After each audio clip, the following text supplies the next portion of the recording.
Hi Wow Life, another video, another share guys, another POV. So ngayon guys, magbibigay tayo ng point of view dito sa biglaang kita-kita ng mga sakalam sa kalingap. Kita nyo naman, no?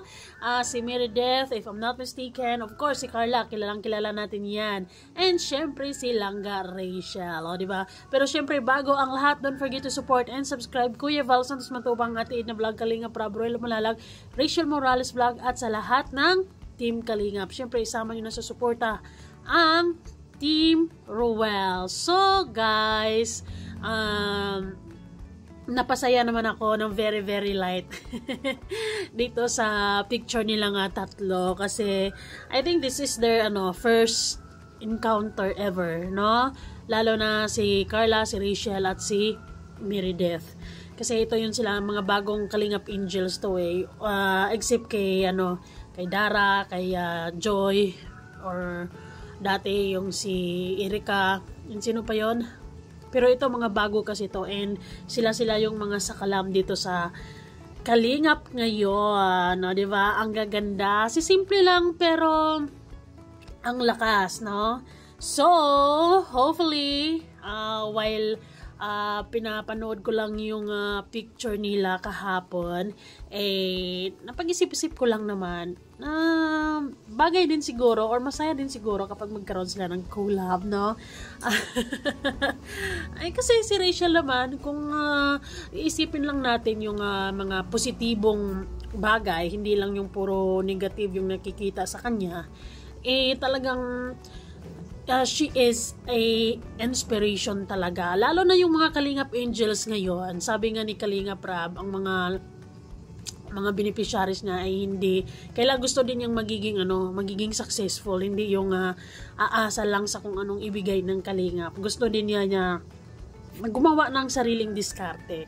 So I guess isa sa mga example dyan na si Rachel talagang isa sa mga magagandang halimbawa dyan na tinutulungan ni Kalingap Rob, naging maganda yung resulta kasi ngayon siya na ang tumutulong sa abot ng makakaya niya at talagang na-survive niya yung mundo ng YouTube, mundo ng Sukmed, kahit hinayaan na siya ni Kalingap Rob.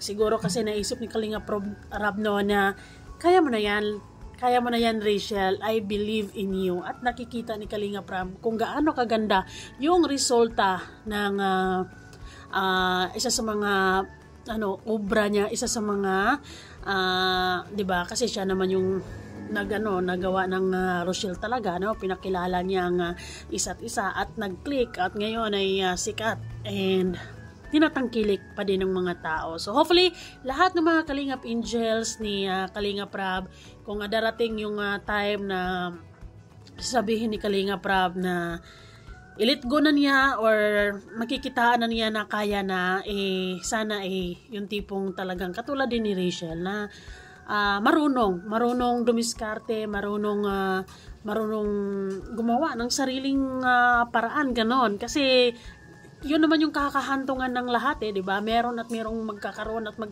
ng bagong Kalingap Angel si Kalingap Rob. Kasi syempre, ay matatapos yung mission niya sa mga existing Kalingap Angels ngayon. Talaga naman, pag mapababahayan niya, pag nakita niya nga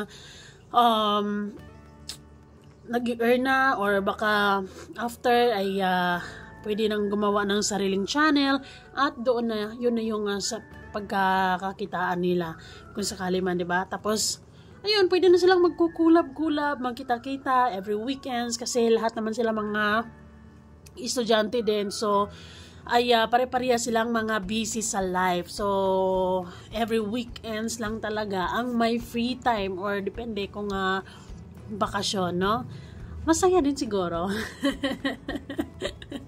Oh, di ba? Masaya siguro silang papanoorin kapag magkakasama-sama silang lahat, yung bago at mga lumang Kalingap Angels ni Kalingap Rob. Tapos siguro lagay natin 5 years from now, yung mga Kalingap Angels ni Kalingap Rob ngayon ay may mga kanya-kanyang karira na, may mga kanya-kanyang tapos na si ganito, tapos na sa ganyan, may kanya-kanya ng may kanya-kanya ng mga magagandang trabaho tapos na sa kanilang pag-aaral. O 'di ba? Siguro si Kalinga Prab ay may isip talaga siguro habang pinapanood sila thank you Lord. Ito nagawa ko to. Ito yung produkto ng pagtsatsaga, paghihirap ko sa araw-araw. Ilang mga Kalingap Angels ang nagawa niyang napatapos niya, 'di ba? Kasi itong mga Kalingap Angels nila ngayon, if I'm not mistaken, ay part ng scholar. So, nag-aaral din sila habang binablog, habang nag-iipon para sa kanilang pabahay. O, diba? Maraming purpose ang pagbablog ni Kalinga Prab sa kanila. So, it's give and take, ika nga. And silang Rachel naman nakakabilib sa kanya kahit ang daming hamon. Araw-araw hinahamon yung kakayahan niya, hinahamon yung katatagan niya actually because ang daming mga bashers, ang daming mga perfectionist sa paligid-ligid. Pero kinakaya naman niya. Minsan nadadala siya, well, ganoon talaga. Pero isang araw makikita na lang natin yan na totally immune na yan sa mga bashers. And totally na maiintindihan na niya na sa SUKMED ay ganyan talaga ang buhay. You can't please everybody. All you have to do is to go on. No? Tuloy lang ang buhay at hindi dapat iintindihin yung kung anumang mga sasabihin ng ibang mga tao sa paligid-ligid, lalo na kung wala namang ambag sila sa buhay ni Rachel. O, diba? Ang pretty smiling face. Si Carla talaga, so far ilang videos na rin yung napapanood ko nito, pero hindi talaga siya yung tipong gaganon. Siguro mahihain to in person, pero super ang ganda.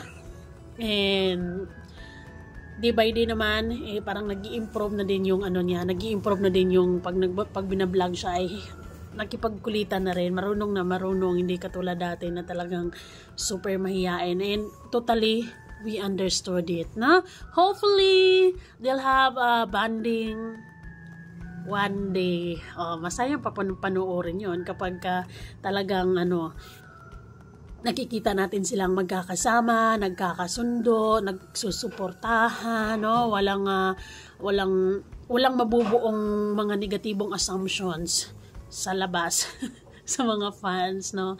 So ayun, masayang-masaya ako siguro kapag one day or magkakasama sila lahat, luma or bagong mga Kalingap Angels ni Kalinga Prab. Who knows? But then ngayon may mga kanya-kanyang trabaho, may mga kanya-kanyang schedule, may mga kanya-kanyang may mga kanya-kanyang tuka, may kanya-kanyang ginagawa sila. So medyo hindi pa gaano. Hopefully soon. So yon lamang guys. Thank you so much for watching. Bye and be kind. Ayun. Let's all support them. Dandeth, of course, Jomcar, and Rochelle. So, ayun, ang gaganda. Sana,